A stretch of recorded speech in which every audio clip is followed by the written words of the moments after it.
We possess an advantage that would obstruct Plato as a form of divine madness. 2,500 years of hindsight. We read the Euthyphro with the potential of accumulated memory of every moral revolution, every theological civil war, every institutional collapse that lies between ancient Athens and our own hour. We can see, as no one in the portico of the royal Stoa could see, where the arguments will lead, to death camps and human rights tribunals, to the modern moral exhibitionist whose charity humiliates even as it sustains. This panorama is a gift and a vice.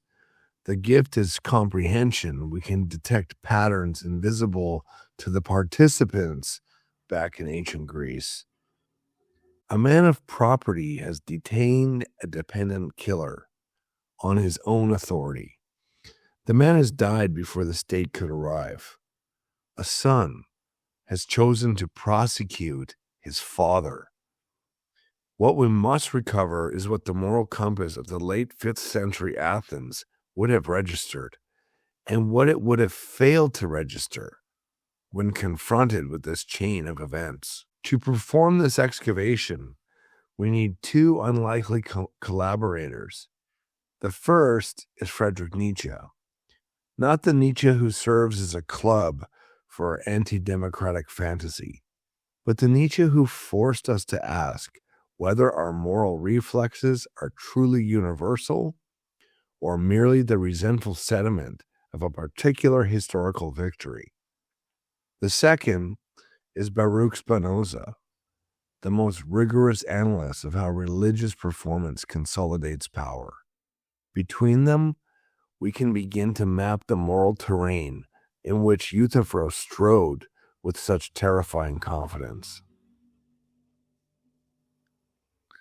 Law, blood, and the architecture of sacred judgment. In the spring of 399 BC, a professional seer named Euthyphro walked into the precinct of the Stoa Basileios in Athens to prosecute his own father for homicide. The charge was not rhetorical theater. On the family estate on Naxos, a day laborer in a drunken rage had killed a household slave. Euthyphro's father bound the man in a ditch and dispatched a messenger to Athens for an exegete, a religious legal interpreter who could determine the proper ritual and juridical procedure. Before the interpreter arrived, the laborer died from exposure, hunger, and the bonds themselves. Euthyphro, returning from the countryside, discovered the corpse and announced his intention to prosecute. His family revolted. They did not dispute that a man had died. They disputed that a son could arraign his father. The father remained on the estate, elderly and unnamed. The slave remained murdered and unmentioned after the opening exposition. The laborer remained dead in the ditch, his voice extinguished before the dialogue began. Plato stages this encounter at the precise architectural threshold where Athenian law underwent its most profound structural transformation. Stoa Basileios was the archive of Draco's homicide laws, the oldest written statutes in the city, and the administrative seat of the Archon Basileus, the magistrate who supervised the transition from kin-based vendetta justice to civic jurisdiction.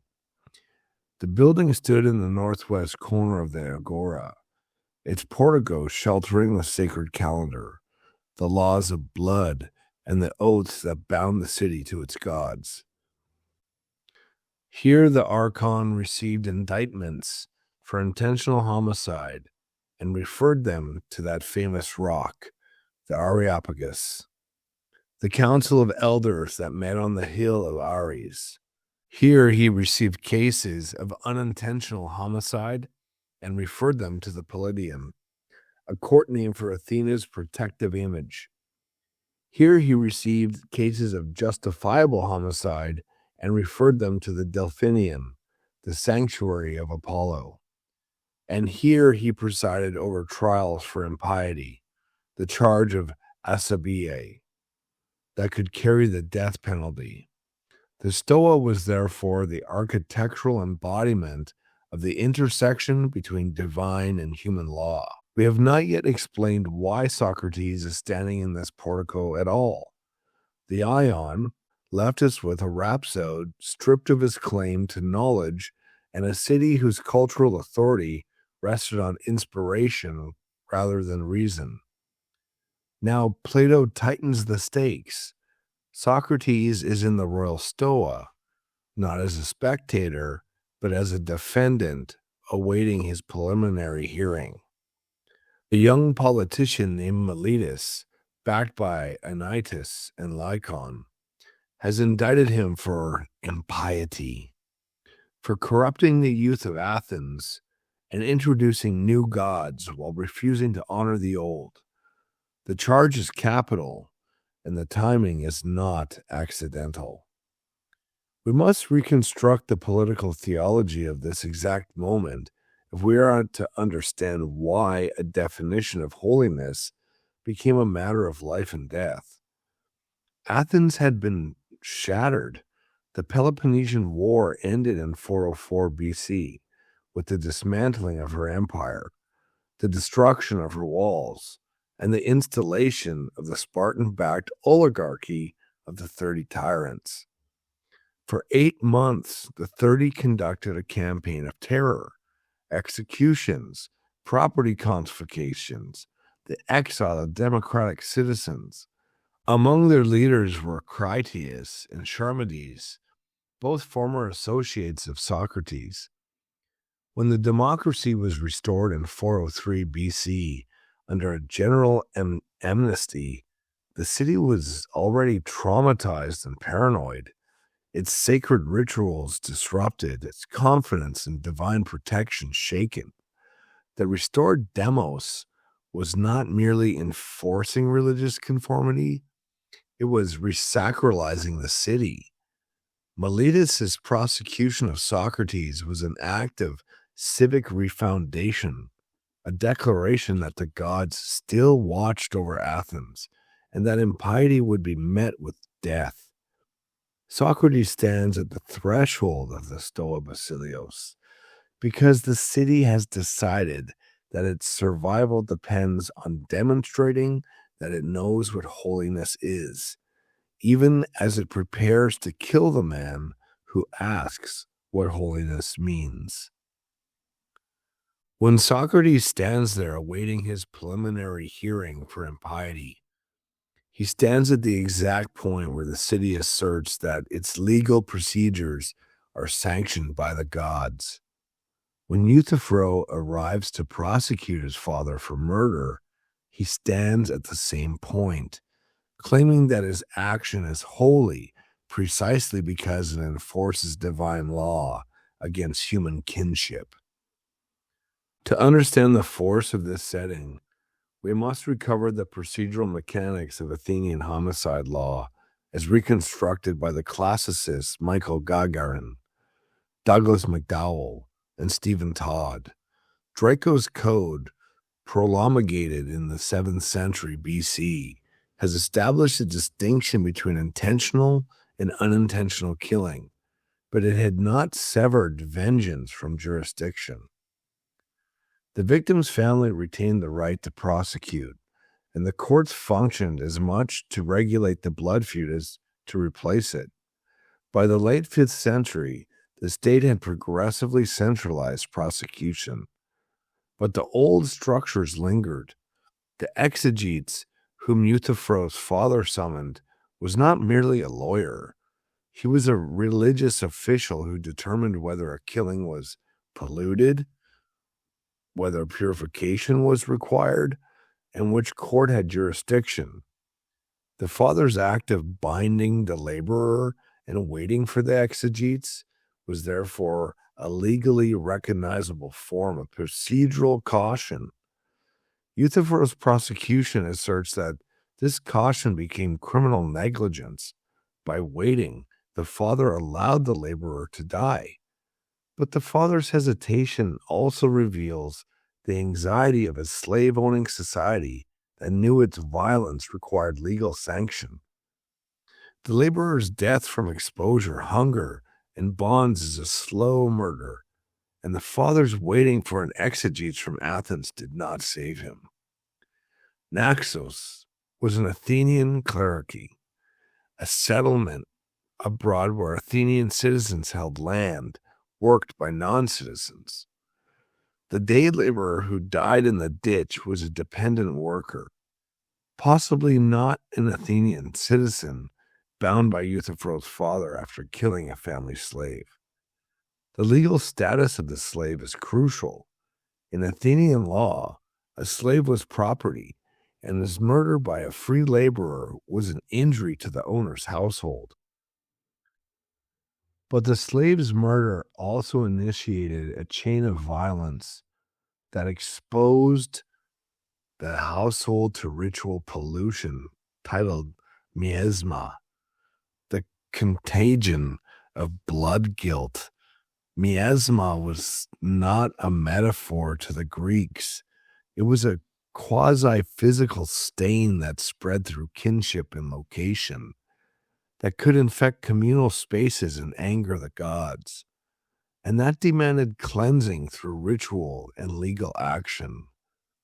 By prosecuting his father, Euthyphro claims to be the agent of that cleansing, the only man in Athens with the technical knowledge to restore the household's purity.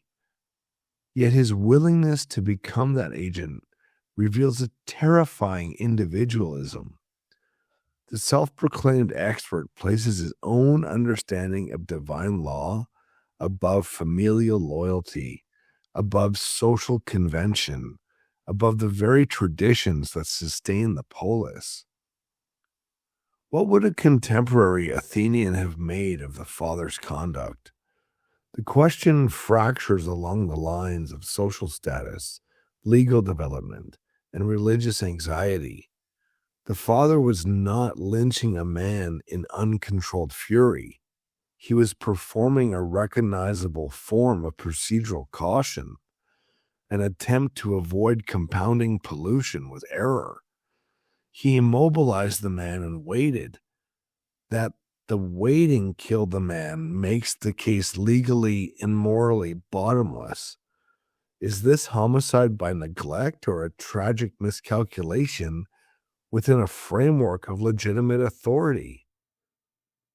To think clearly about this, we must resist the gravitational pull of both modern humanitarianism and Nietzsche's most intoxicating distortions of ancient Greek life. Nietzsche gazed at the archaic Greek world and saw a paradise of master morality, these type of strong men acting from overflowing vitality, unencumbered by guilt or law.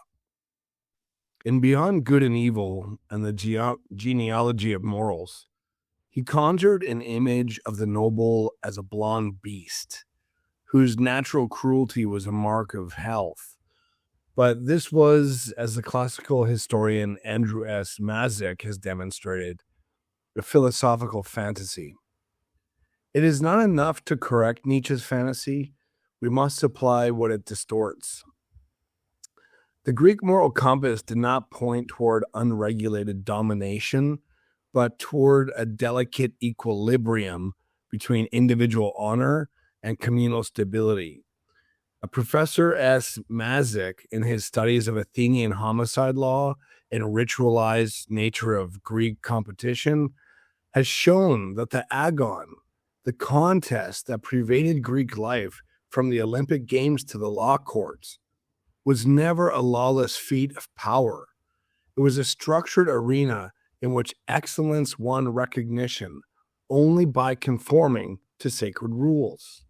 The Olympic victor did not merely crush his opponents. He demonstrated greatness, excellence with virtue. He demonstrated within the bounds established by Zeus. The litigant in the homicide court sought not vengeance, but a verdict that restored the community's purity.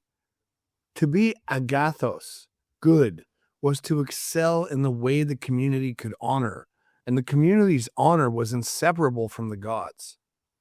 This is the moral world in which Euthyphro's father was born. When he bound the killer in a ditch and sent for the exegetes, he was not failing to exert masterly power. He was performing his authority within the limits of the late 5th century Athens imposed on every landowner. These limits that distinguished his private right to restrain a dependent from the city's ultimate jurisdiction over blood pollution and life. His waiting was not weakness. It was an acknowledgement that his honor, his time, depended on satisfying a standard higher than his own will. The tragedy is that this very acknowledgement, this socially embedded piety, became the mechanism of the laborer's death. The moral compass that guided the father toward the exegetes was his actual civic duty. That ambiguity of how or why the man died was not a failure of nerve. It is the historical reality of a moral system in which the procedural and the sacred were still entangled, and which the life of a non-citizen dependent did not weigh as heavily as the purification of a household. So why would a man of property leave a bounded killer in a ditch? The answer lies not in a simple cruelty, but in the logic of blood guilt as the Greeks understood it. Spilled human blood was not merely a legal problem. It was a substance with autonomous power. Once shed, it generated miasma, a contagious spiritual stain that clung to the killer and to the household that sheltered him, and eventually to the city itself. The pollution was not metaphorical. It could, if left uncleansed, draw the anger of the gods in the form of plague, barren fields, or military ruin. The father's first duty, therefore, was to isolate the source of the stain before it seeped deeper into his oikos. And the oikos is the sense of family, the body of the home, the spirit of the family in the home. The soul, the good name of his home and of his family. Binding the laborer and placing him in a ditch was in fact a ritual quarantine, a way of removing the polluter from the household without the father having to spill more blood himself. In Greek religious logic, the execution of a killer by a private individual invited his own miasma. Better to let the man perish through exposure, a death by nature rather than by a sword, or to await the state's religious experts who could authorize a ritual clean resolution. The father's act thus occupied the narrow space between private revenge and civic procedure, haunted by a material theology in which blood was always speaking. And the only question was whether would it speak to the gods on your behalf or against you. These points regarding the ancient Greek ways of life need to be felt with immediacy. I want to remind you that the historical Greeks, even in their most archaic period, did not celebrate unregulated domination. Through the course on ancient Greek studies I attended through Wesleyan University, I became very aware that these were not barbarous blonde beasts that Nietzsche led me to believe. They were a very sophisticated people with exceptionally high standards and had a culture based on arete and eudaimonia. In early Homeric epics like the Iliad, arete was tied to a warrior's bravery, strength, and effectiveness in battle. It was a central goal for athletes at the Olympic Games, where physical mastery was seen as a way to honor the gods and achieve personal glory. The term could apply to objects as well, A good knife displayed arete if it was sharp and well balanced for cutting. In addition to being a concept, arete was personified as a minor goddess of virtue and knowledge.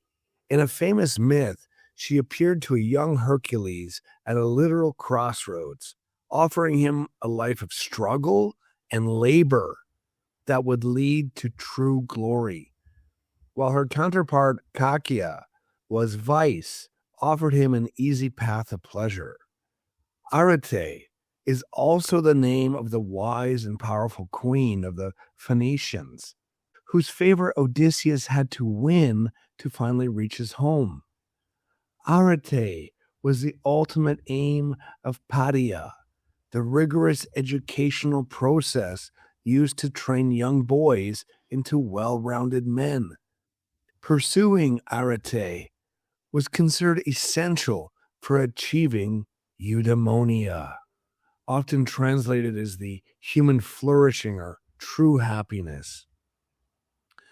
Everything about their competitive culture, the agon, the struggle, was profoundly ritualized. The Greeks valued individual honor, time, but they balanced it perpetually against the stability of the community. What does this mean for the father in the ditch? It means that a landowner who restrained a killer on his own land was acting within a moral horizon that recognized his private authority while increasingly subjecting it to civic scrutiny. His decision to wait for the exegetes was precisely an acknowledgement that his private power was not absolute, that there existed a higher interpretive body, a repository of sacred law, whose authorization he sought. And yet the man died. To the modern liberal-leaning person, this entire way of life would be morally revolting to their sensibilities. But it is the historical reality we must inhabit if we are going to understand what Euthyphro thought he was doing. Euthyphro was truly the ancient version of a virtue-signaling social justice warrior, going completely against the grain of his family and cultural world, and trying to put his father on trial to broadcast his own ultimate sense of perceivable justice and piety. And what was Euthyphro doing? Here Spinoza enters our investigation. In the theological political treatise, Spinoza atomonized the type of person who claims to possess private access to the divine will, and who then uses that claim to override all ordinary human obligations. The greatest secret of monarch rule, Spinoza wrote, is to keep men deceived and cloak in the specious name of religion the fear by which they must be checked, so that they will fight for slavery as they would fight for salvation. The prophet, the seer, the self-appointed interpreter of God. This figure does not merely speak about the divine, he speaks for it, and thereby elevates his own imagination into a public command. The content of prophetic knowledge, Spinoza argued, was never metaphysical truth, but vivid imagination suited to inspiring obedience. The sin was not the imagination itself, but the confusion of the imagination with adequate ideas, the demand that others submit to one's private visions as though they were universal reason. Euthyphro is the Athenian incarnation of this Spinozic diagnosis. He presents himself as a professional mantis, a diviner with precise knowledge of the god's will, and he announces that he will prosecute his own father for homicide. His justification is not primarily legal. The law, after all, was precisely what the father was trying to consult through the exegetes. Euthyphro's justification is that he, by virtue of his mantic expertise, understands the divine will more perfectly than his own family, more perfectly than any of the exegetes, and more perfectly than the city's inherited customs. Pollution, he insists, has fallen upon the entire household, and only his prosecution can cleanse it. The father's procedural caution becomes, in Euthyphro's framing, criminal negligence. The laborer's death becomes not a complex failure in a morally ambiguous situation, but a straightforward sin requiring a holy accuser. Spinoza would recognize in this not piety, but a will to power wearing a sacred mask. Euthyphro is not content to let the civic mechanisms resolve the case. He must become the sole agent of divine justice. His self-presentation is in an act of public exhibition that serves real benefits. Perhaps the murdered slave deserves some form of reckoning. Perhaps the message to slave-owning households that they cannot let dependents die with impunity is a genuine social good. But the benefits are delivered through a performance that elevates the performer above accountability. This is the dynamic we recognize in every age.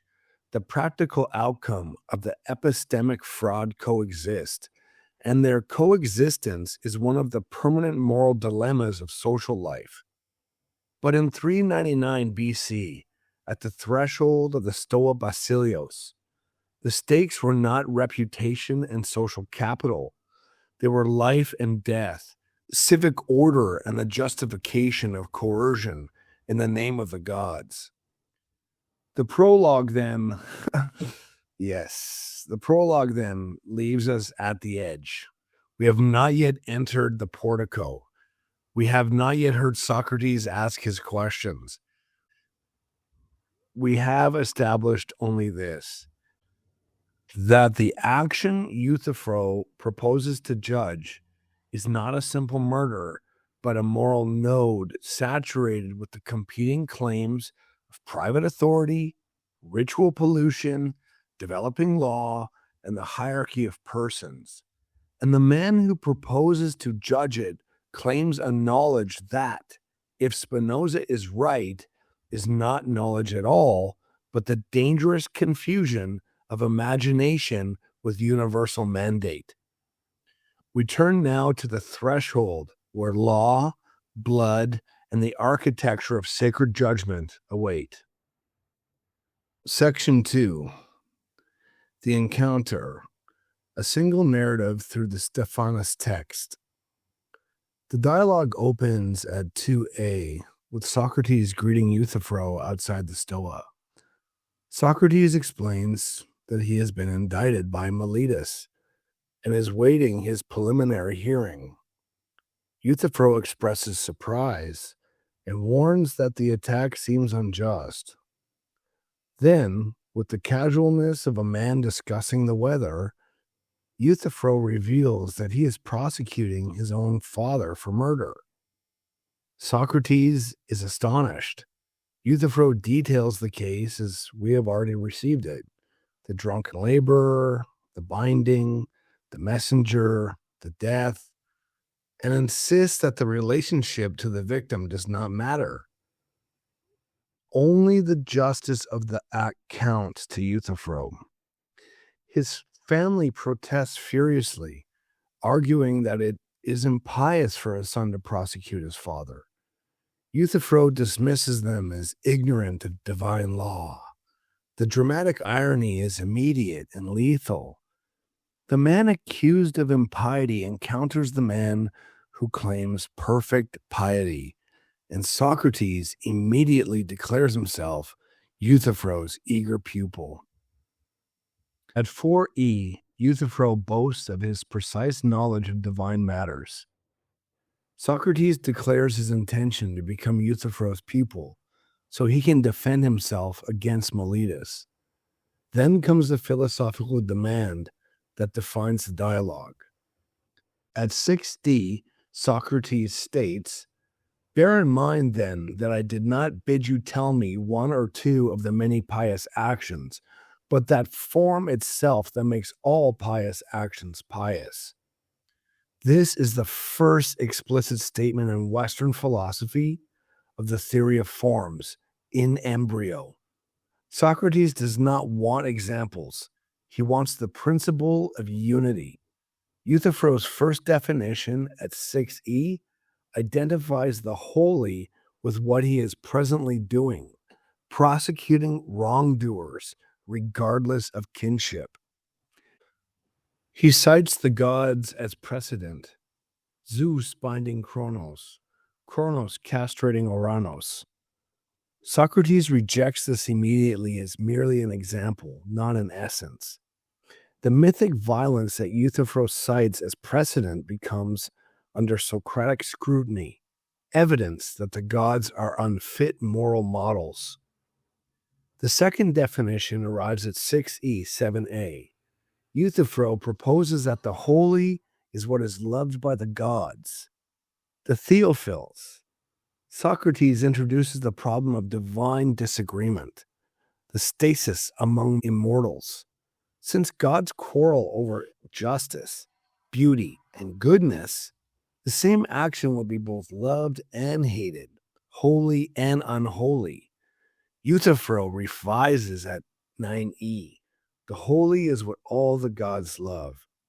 The revision temporarily patches the wound, but does not heal it. Socrates has forced Euthyphro to abandon a merely anthropomorphic theology for a universalized one, but the universalized vision remains vulnerable. At 9e through 11b, we reach the conceptual detonation. This is a historic passage in philosophy. You can metaphysically feel the air leave the room as Socrates poses the ultimate question. Is the holy loved by the gods because it is holy? Or is it holy because it is loved by the gods? Using analogies of carrying, leading, and seeing, Socrates establishes the affection follows the essence, not the reverse. The semantic precision here is devastating.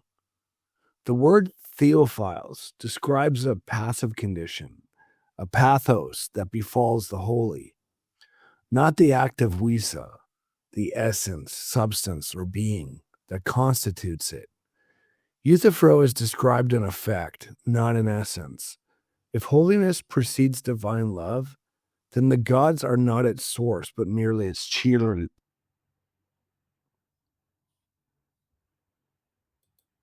If holiness precedes divine love, then the gods are not its source, but merely its cheerleaders. If divine love precedes holiness, then morality is arbitrary, a whim of the mortals that could change with the next sunrise. The sixth movement, from 11c to 14e, attempts repair and collapses into even more desperate definitions. Euthyphro calls Socrates a Daedalus, who makes arguments wander, but the comparison rebounds. Socrates observes that Euthyphro's own definitions are like the craftsman's statues. They refuse to stay put. Socrates pivots to the holiness as part of justice, using analogies that illustrate part-whole relations. Reverence is a part of fear, as the odd is a part of number. This is the first attempt in Western thought to map the taxonomy of virtues. Euthyphro then defines holiness as care for the gods, therapia. But Socrates probes. Care aims at benefit, as horse training benefits horses. Does the holy improve the gods? Euthyphro recoils. By Zeus, I would not accept that you make any of the gods better whenever you do anything holy. The concept shifts to hypersia, service or administration, analogous to slaves serving masters. Yet service implies a product, an ergon. What do humans produce for the gods? Euthyphro can name no glorious product. The final concepts are prayer and sacrifice, which collapse into emporia, trade, or commerce. Humans give the gods honor and reverence. The gods give safety and prosperity in return. But this reduces holiness to a market transition, a quid pro quo that strips the divine of grace and the human of dignity. At 15a to 16a, the circle closes. The definition of holiness is what gratifies the gods, returns to the rejected notion of the God loved. Socrates compares Euthyphro to Proteus, who must be held firm lest truth slip away. Euthyphro breaks off abruptly. I am rushing somewhere else now, and flees. Socrates is left in aporia, his hope of learning piety from the expert extinguished. The philosopher, facing death, has been denied the one lesson that might save him. The holy remains undefined, the dilemma unresolved. The dialogue ends not with knowledge, but with the productive perplexity that drives philosophy itself. And if you know what happens in the apology, then you know I am being completely facetious. I'm not really certain of why, but this is what most professors and podcasters want you to believe about Socrates. But I don't believe that at all. Let's pause here and let's listen to what Socrates actually says when Euthyphro is leaving. What are you doing, my friend? You are leaving, casting me down from the great hope that I had having learned what is holy and what is not from you. I would escape the charge of Miletus by showing him that through Euthyphro I had now become wise in divine matters, and that I had no longer make rash pronouncements and innovations about them because of my ignorance, and that I would live a better life in all other respects from now on. You know, and that's how the text, the book of Euthyphro ends. Before we enter the grammatical machinery of the dilemma, I want to just talk about this. You know, I want to go over the texture of the encounter we just witnessed, because something in it does not match the Socrates most of us were promised. For years, I heard lectures that painted him as a gentle, self-depreciating ironist, a barefoot wanderer who humbly confesses his ignorance and, with a twinkle, helped others discover theirs. That Socrates was genial, almost cozy. Then I started reading Plato for myself, and the experience was very different. In the Euthyphro, the Ion, and later in the Republic, and all through the works, I felt undertones that were not playful at all. I felt real malice toward ignorance, a coldness in the way Socrates addresses people who claim to know but cannot give an account. The irony was not a soft teaching tool, it was a weapon, and it was being used to cut. Consider what Socrates actually does in the opening pages here in Euthyphro. He meets a man who is about to prosecute his own father for homicide. This is like a social enormity, and who preens with confidence in his religious experience. Socrates does not challenge him directly. Instead, he performs an elaborate pantomime of reverence. You know, he calls himself Euthyphro's pupil. To this claim of apprenticeship, he adds an introduction to Miletus, the man who has indicted him for impiety, as though Euthyphro's endorsement might settle the matter. Alexander Nehamus has described this performance as transparently nasty and heavy-handed, and I think he is right. Socrates is not being humble. He is condescending to a man he treats as unusually stupid, gambling, correctly that Euthyphro is too arrogant to notice he is being ridiculed. The sarcasm is so thick it would be visible to any third party standing in the portico, yet Euthyphro swallows it whole. If this were an isolated case, we might dismiss it as Socrates having a bad morning. In episode 2, the Ion, Socrates faces a rhapsode who recites Homer with ecstatic skill.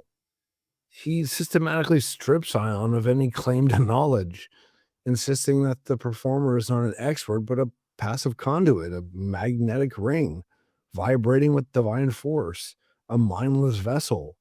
To call a man divinely inspired in that context is to call him a buffoon who does not understand the words he speaks. The compliment is a demolition. In both dialogues, Socrates deploys the language of piety and admiration as a scalpel, and his targets, drunk on their own self-regard, never feel the incision until it's too late. So why is Socrates so mean? The question is worth asking because its answer illuminates everything that follows. Shame in the Greek world was not merely an emotion. It was a social mechanism for enforcing standards. To feel ados was to recognize that one had fallen short of what the community and the gods expected. Socrates exploits this mechanism ruthlessly. He mocks his interlocutors because he wants them to feel the sting of looking foolish. That sting he hopes will force them to think, perhaps for the first time, about what they actually know. The irony is not pedagogical gentleness. It is a pedagogical shock, and the darkness many readers sense in the Republic, the philosopher king's willingness to treat the many as children or animals, is the logical extension of this method. If people prove incapable of being shamed into wisdom, then the only remaining option is to rule them by force. The examined life, for those who refuse examination, becomes a life under the guardian's yoke. With this in mind, the encounter in Euthyphro takes on a harsher light. Socrates is not simply asking a theological question. He is administering a test that he knows Euthyphro will fail, and he is doing so with the contempt that barely bothers to conceal itself. The philosophical demand, give me the form itself, not an example, is genuinely rigorous, but the tone in which it is delivered carries a verdict already rendered. You, prophet, do not know what you are talking about, and I am about to prove it in front of this city. The irony is the trial before the trial, and the defendant is not Socrates. It is the man who claims to speak for the gods. All right, moving on. So we're going to go into section 3 now, and I'm going to talk about the grammar of holiness, the logic, language, and the limits of this elentus. The Socratic method. The kernel of the Euthyphro is not merely a theological puzzle. It is a formal investigation into the logic of moral predication.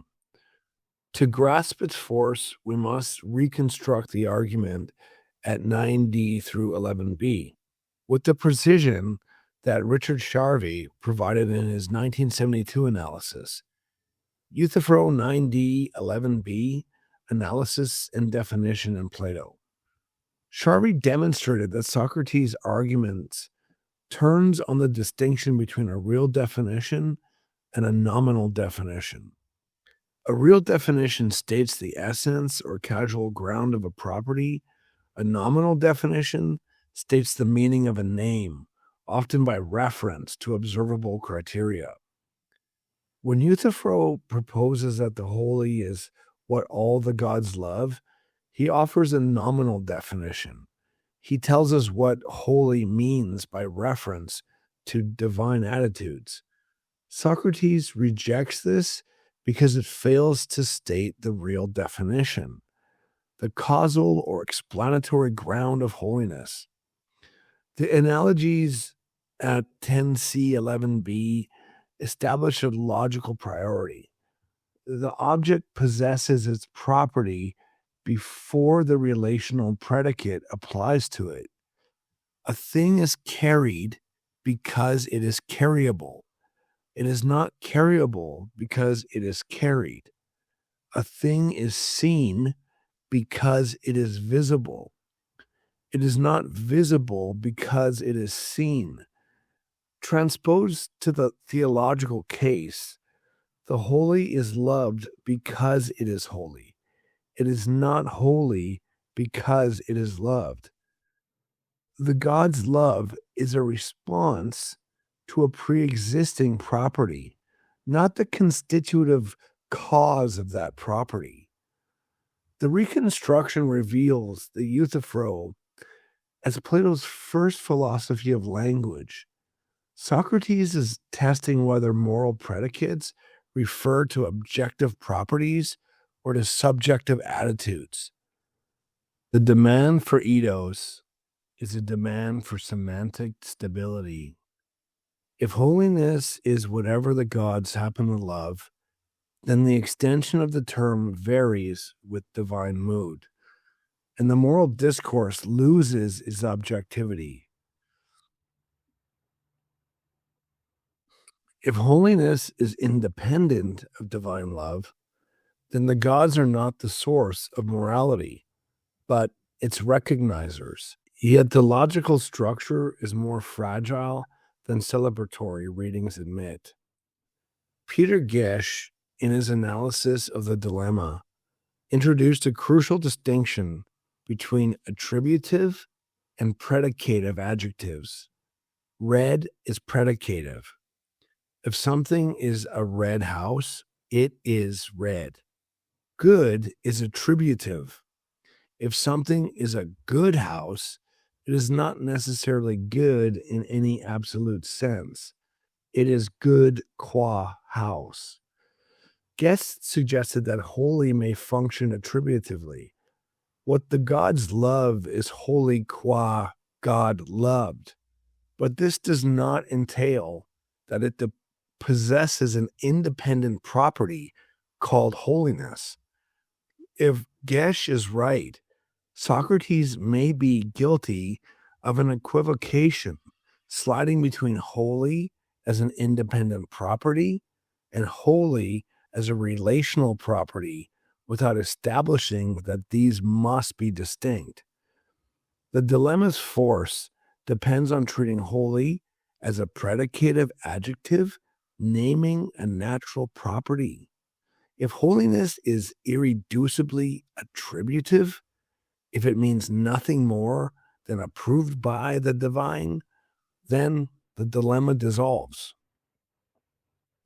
John Basileios, in Cross-Examining Socrates 2000, subjects the argument to genuinely hostile scrutiny. Basileios argues that Socrates commits an equivocation. Euthyphro's definition, what all the gods love, specifies which actions are holy, the extension, but Socrates treats it as specifying what holy means, the intention, then complains that it states an effect rather than a cause. Basileios contends that Socrates' analogies are question-begging. Visibility and seeing involve causal relations between physical objects and perceivers. But holiness and divine love involve normative relations between values and valuers. There is no independent reason to assume that the logic of physical perception governs the logic of divine valuation. Naomi Rishitiko has pressed a related objection. The dilemma may be a false dichotomy. There may be a third possibility. The holy and divine love are coextensive because they share a common source in the divine nature. On this view, God loves what is holy because God is essentially good, and what is holy because it participates in that goodness. The causal priority is not linear, but convergent. This is essentially the solution Thomas Aquinas would later develop. And if Juridical and Aquinas are right, Socrates' dilemma rests on an incomplete taxonomy of metaphysical dependence. The adjudication must be non-partisan. Socrates' argument is valid if and only if holiness is a natural property independent of divine attitudes. And if the logic of moral predication mirrors the logic of physical predication, both conditions are disputable. The dilemma is therefore not a refutation of divine command ethics, but a rigorous articulation of the stakes. It forces the theologian to choose between voluntarism, morality as divine will, and intellectualism, morality as divine nature. But it does not by itself demonstrate that voluntarism is incoherent. William of Occam's radical voluntarism, on which God could command hatred of God and it would be obligatory, remains logically consistent, however morally repugnant. The dilemma exposes the cost of consistency, not its impossibility. All right, moving on. This is now going to be section 4, the economy of the sacred, sacrifice, service, and the theology of commerce. Euthyphro's final definition at 14e reduces holiness to emporia, trade or commerce between gods and men. Humans give the gods honor and reverence through prayer and sacrifice. The gods give safety and prosperity in return. Socrates treats this as reductio ad absurdum. But the passage deserves more than dismissal. It requires excavation as a serious theory of Greek cultic practice. The do ut das structure, I give so that you may give, was the operational logic of ancient sacrifice. Euthyphro is not inventing a commercial theology. He is describing the actual economy of Greek religion. Marcel Mauss's The Gift, 1925, demonstrated that the archaic exchange is never purely commercial. It is always embedded in systems of social obligation, status, and spiritual power. Sacrifice in this framework is not a market transaction, but a total social fact that establishes reciprocity between human and divine communities. The victim's death creates a bond, a spiritual debt that the gods are obligated to honor. When Euthyphro describes holiness as emporia, he reveals the latent economic structure of cult. George Bataille's theory of dépense, expenditure without return, and Jacques Derrida's analysis of the gift as that which ruptures economic circularity illuminate what is at stake. If sacrifice is truly a gift, it must exceed the logic of exchange. It must not demand return. The moment sacrifice becomes emporia, it ceases to be gift and becomes commerce. Plato's Socrates pushes Euthyphro toward this recognition, but the dialogue stops short of developing a positive theory of sacrifice as pure expenditure. It collapses the definition instead.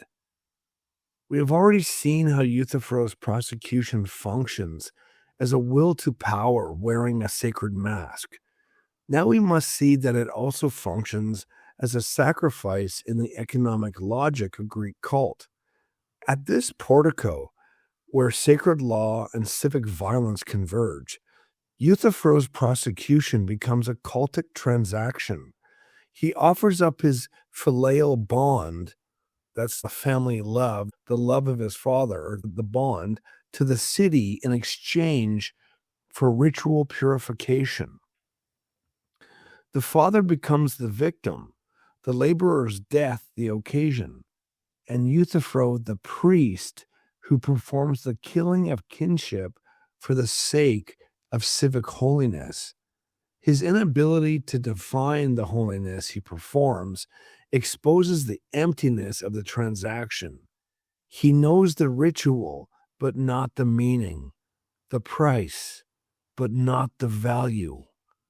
Mark McFerrin's The Religion of Socrates, 1996, argues that the dialogue reveals Socrates' own positive theology beneath the alinchus, the Socratic method. McFerrin contends that Socratic philosophy is itself a form of piety, a therapia, or service to the god that exceeds ritual performance. On this reading, Socrates is not irreligious, but hyper-religious. His questioning is the highest form of divine service because it cultivates the soul's virtue. McFerrin's thesis is textually grounded in Socrates' claim at 15a that he will not abandon his post of examining Athenians, which he describes as service to the god. The Euthyphro thus becomes a contest between two competing theologies of service. Euthyphro's ritual service, sacrifice, prosecution, pollution cleansing, and Socrates' dialectical service, examination, definition, care of the soul. McFerrin's contribution is to show that the dialogue is not philosophy versus religion, but one religion against another, a religion of logos against a religion of nomos. This reframes the aporetic ending. Euthyphro flees not because philosophy defeats religion, but because he cannot reconcile his ritual practice with the rational theology Socrates demands. And that leads us to part 5. The dilemma adjudicated from Athens to Aquinas and beyond. The Euthyphro dilemma did not acquire its modern name until the 20th century, but its force structured the history of Western moral theology from the moment the dialogue was recovered in the Renaissance. The dilemma presents a forced choice that every theistic ethics must confront. Either morality is arbitrary, dependent on the whim of the gods, or morality is independent of the gods, meaning there is a higher standard of good to which the divine adheres. In medieval theology, the dilemma structured the conflict between intellectualism and voluntarism. Thomas Aquinas in the Summa Theologica resolved it by grounding morality in God's nature rather than God's will. God commands the good because God is essentially good. The good is not good because God commands it. This preserves divine sovereignty while avoiding arbitrariness, but it requires that God's nature be logically prior to God's will, a restriction of voluntarism that William of Ockham rejected. Ockham's radical position that God's will is absolutely free and could command the opposite of every current moral law accepts the second horn of the dilemma and embraces its consequences. The good is good because God wills it. If God willed evil, evil will be good. This is logically consistent but theologically catastrophic, and it was condemned by successive church councils. In the early modern period, the dilemma reappeared in the conflict between Calvinists, divine command theory, and the natural law tradition.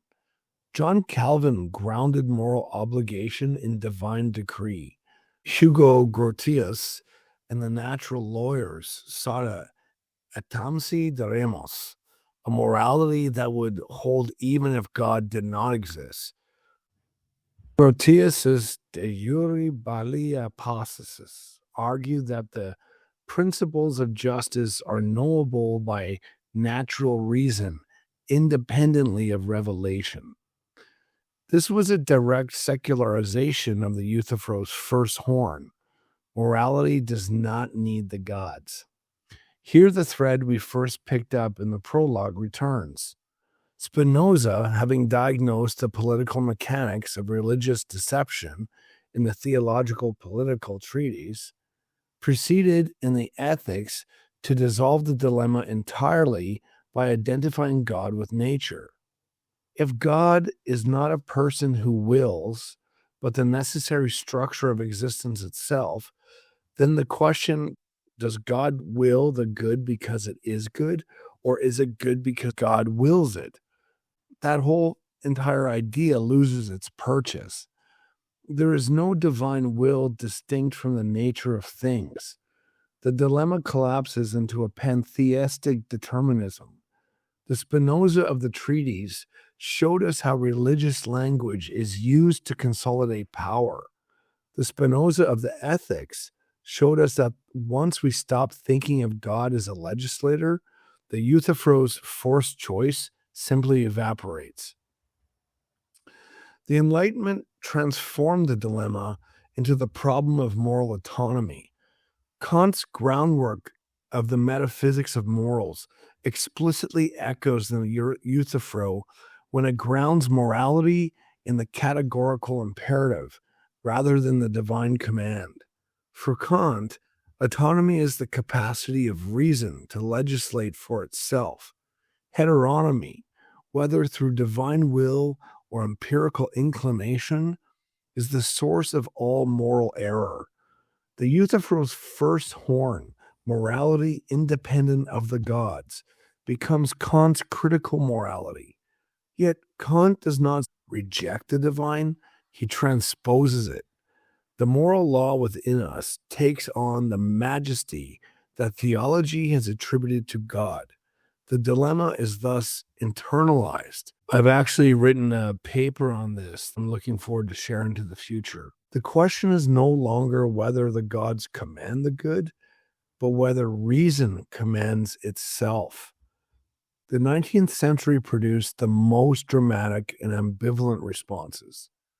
Soren Kierkegaard's Fear and Trembling, 1843, rehearses the Euthyphro's structure through the figure of Abraham.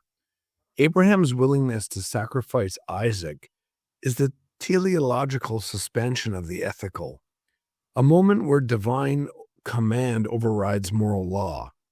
Kierkegaard reads this not as voluntarism, but as faith. Abraham trusts that God will provide, that the ethical is not ultimate. This is a sophisticated attempt to escape the dilemma by introducing a third term. The religious stage transcends the ethical without negating it. The king of faith obeys a command that he cannot justify, yet he does not thereby embrace arbitrariness. He embraces the paradox that the single individual stands higher than the universal. Nietzsche's On the Genealogy of Morals, 1887, attacks the entire Socratic project as the birth of slave morality. The demand for definition, the insistence on accountability, the privileging of reason over instinct, all are symptoms of decadence. Nietzsche would have Euthyphro's confidence without his need for justification. The noble soul does not ask why its actions are good. It acts from overflowing power. Yet Nietzsche's critique confirms the dilemma's centrality. He recognizes that the Euthyphro is the origin point from which Western morality cannot escape. In 20th century analytic philosophy, the dilemma acquired its modern name and its most precise formulations. G.E. Moore's Principia Ethica, 1903, identified the naturalistic fallacy, which is structurally analogous to the Euthyphro problem. One cannot derive an evaluative conclusion from purely descriptive premises. Robert Adams, in a modified divine command theory, 1979, proposed that the holy is constituted by God's love, but God's love is necessarily guided by God's nature, which is definitely and necessarily good. This is a sophisticated neo-Aquinian move that attempts to capture the advantages of both systems. The consensus of late 20th century philosophy of religion was that pure voluntarism is indefensible, but that some form of theistic ethics remains viable if it grounds moral properties in God's nature rather than God's will. The legacy of the dilemma extends through the ethics of natural law and positive law. The conflict between enacted legislation and independent standards of justice rehearses the Euthyphro structure in secular form. Is a law valid because it is enacted by a sovereign, or must it meet independent standards of justice? The Euthyphro is not an ancient curiosity. It is the permanent architecture of a meta-ethical inquiry. Every theory that grounds obligation in authority, whether divine or human, must answer Socrates' question or confess its arbitrariness. 6. The silence of subaltern. Violence, abstraction, and the ethics of exclusion. I have already noted that the father, the laborer, and the slave are structurally voiceless in this dialogue.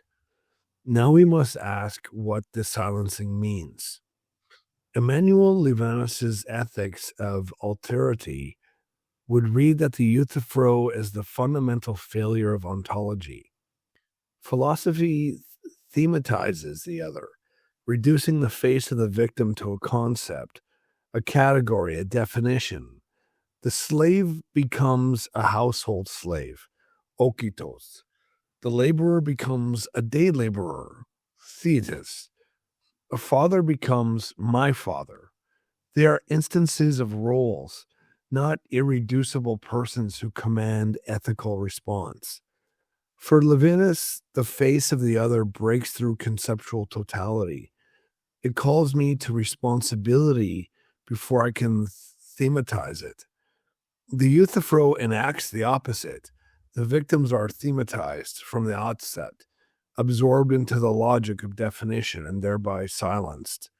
Adriana Cavario's critique of the devocalization of the victim in Western metaphysics finds its archetype here. The narrative of the unique, unrepeatable self is sacrificed to the universal logic of the concept. Orlando Patterson's Slavery and Social Death illuminates the slave's juridical non-personhood. In Athenian law, the slave was property, not a legal subject. His murder could not be prosecuted by the state. It could only be avenged by the owner. The laborer who killed the slave was therefore not a murderer in the full legal sense. He was a property damager. The father's binding of the laborer was an act of private detention authorized by ownership. In its legal effect, Euthyphro's prosecution reframes the event, but it does so without restoring voice to the slave. The slave remains socially dead, juridically mute, philosophically invisible. Orlando Patterson has shown us that the Athenian slave suffered social death, but social death is enforced by specific mechanisms. And one of those mechanisms is the refusal of the law to recognize certain bodies as bearers of injury. Here, a later witness can sharpen our sight without distorting our historical distance.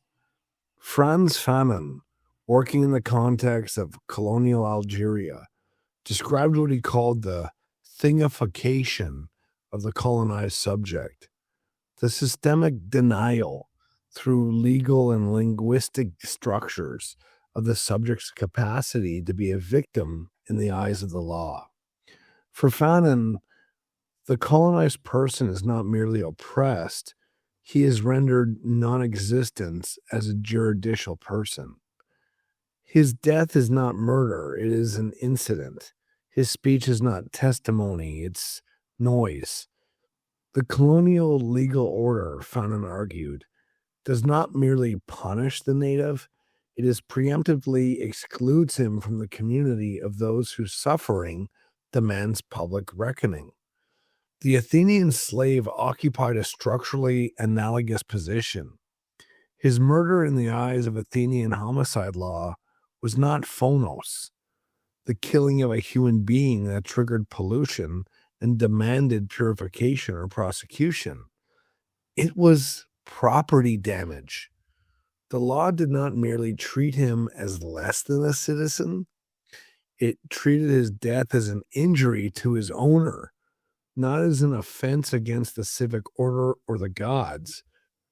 This is why the slave vanishes from the dialogue after his opening mention. It is not that Plato or Socrates was uniquely callous. It is that the conceptual machinery of the city could not register the slave's death as a moral event that required a definition of holiness to address. Fanon's insight helps us see that the silence of the slave is not a passive omission. It is an active structural production, a juridical annihilation that philosophy, in its pursuit of the ethos, does not transcend, but inadvertently reiterates. And here the ethical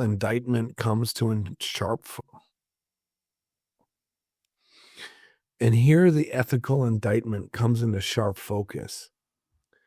The philosopher who demands the Euthyphro give an account does not demand that the slave's murder be avenged. He does not ask the laborer's family. He does not question the justice of slavery. The Elenchus operates at a level of abstraction that brackets the material violence of the case. The ethos of holiness is pursued while the dead man remained unburied. The philosophical demand for definition may itself be a form of structural violence, a violence of abstraction that leaves the particular victim unjudged. This is not a criticism that Socrates could easily answer. His mission is epistemological, not juridical.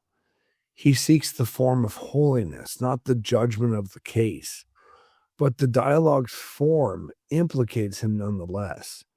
The man who would examine every Athenian soul does not examine the soul of the murdered slave.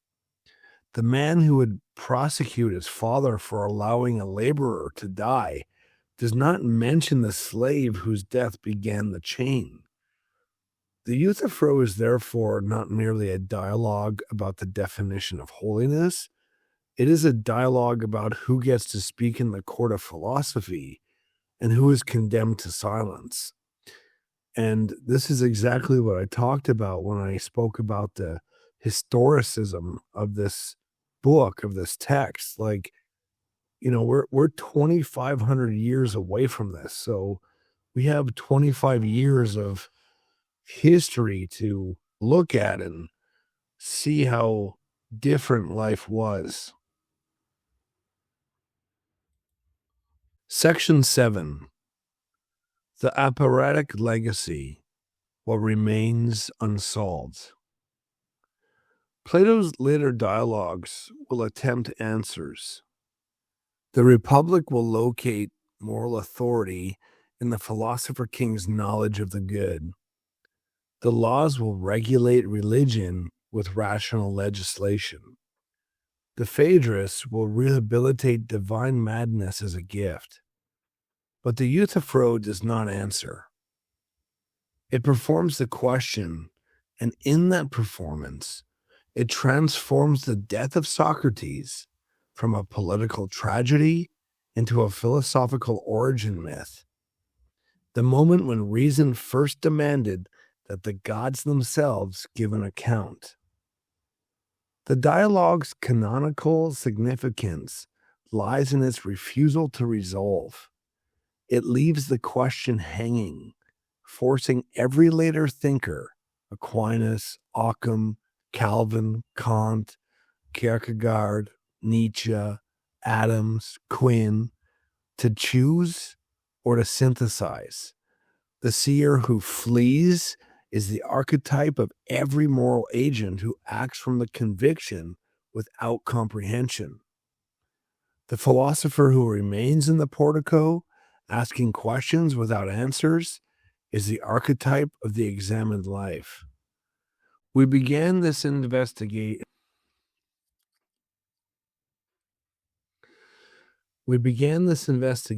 with a double promise that Nietzsche and Spinoza would guide our excavation of the moral terrain. Nietzsche's thread we have woven into the Father's world and its distortion. His challenge has been met and reframed, but Spinoza's thread must be gathered at the end if the essay is to deliver what its prologue offered.